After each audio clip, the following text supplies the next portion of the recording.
Power of accommodation. The ability of the eye lens to adjust its focal length is called accommodation. The eye lens is composed of a fibrous jelly-like material.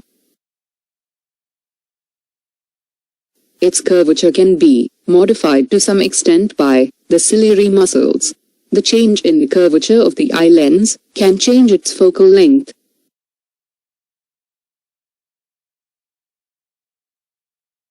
When the muscles are relaxed, the lens becomes thin, and the focal length increases. This enables us to see distant objects clearly.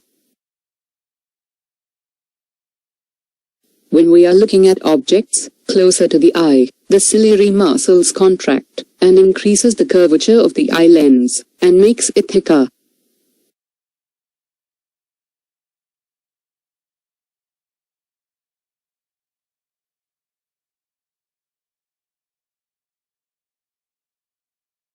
Consequently, the focal length of the eye lens decreases and helps us to see nearby objects clearly.